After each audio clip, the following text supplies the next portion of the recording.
A possible bomb explodes under the towering World Trade Center in New York. 5 people are killed, 500 injured. This is NBC Nightly News with Tom Brokaw. Tonight, sitting in for Tom is Jane Pauley. Good evening. You're looking at a live shot of the world's second tallest buildings in the heart of New York City's financial district. At this hour, more than 500 rescue workers are there on the scene of a massive underground explosion that ripped through the World Trade Center just after noon today, killing 5, injuring at least 500. NBC's Gary Matsumoto is there now. Gary, what's the scene at this hour? Good evening, Jane.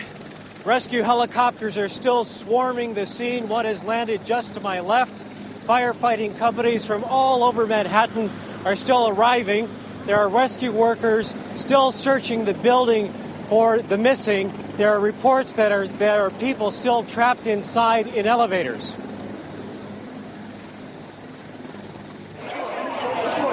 Thousands poured out of the building, gasping for air. Eyes glazed with shock, they spoke of the devastation within. There was no help whatsoever. Trapped on 94 floors all the way up. Nobody came. There was smoke, and then the lights went out, and I'd say about 70 floors we had no lights. Stairwells became smokestacks. Clouds of soot billowed up the stairs to the very top of the 110-story office towers. Some evacuees say they couldn't see their hands outstretched in front of them as they groped their way down to the ground, choking on the smoke. The walls just blew in, and everything went blank after that. Walls collapsed, furniture's down. It's a mess downstairs. The explosion blasted a gaping hole through the ceiling of the second sub-basement in Tower Number 1. This is where firefighters say the injuries were most severe. A crowded stop for commuter trains that shuttle workers across the Hudson to New Jersey. The offices just above the area lie in ruin. It was a heavy smoke condition. A couple of rooms were on fire, and just a tremendous amount of structural damage. Many workers were plucked from the roof by helicopters swooping down through gusting currents of frigid wind. Determining the source of the blast could prove dangerous. Investigators say there are several floors of rubble flooded by broken water pipes and electrified by exposed wiring. In addition, New York officials fear a possible environmental hazard. The transformers that are still standing are dry, so that would mean there would be no PCBs or other contaminants. That's a good sign. There is significant indications that there may be an asbestos problem. All right, there are firefighting companies again swarming the area. As you can see behind me, the streets of the city's financial district are choked with firefighting equipment. Rescue workers say the operation is expected to continue late into the night. If you can look over to my left, there's a police chopper that has just landed about a block away from the center.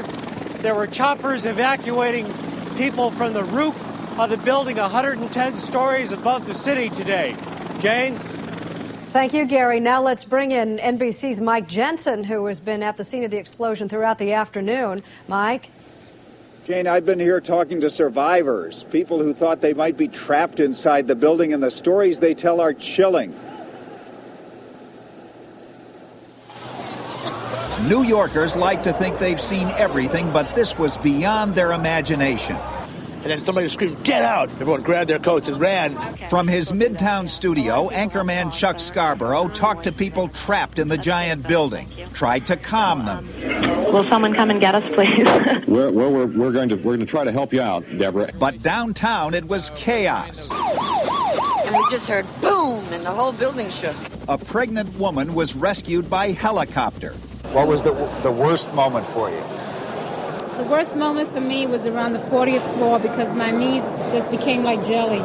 And if it wasn't for the support of my coworkers who kept saying, "You got to keep going," I probably would have just sat there. I said, "Can I rest?" Did you ever think you might not make it? Yes, I did. Charles McAteer was on the 56th floor when the explosion hit. We went in the 20th floor and we had to get down on our hands and knees and crawl till we got into one of the offices so we could breathe, okay? That time I panicked because it didn't look good at that time.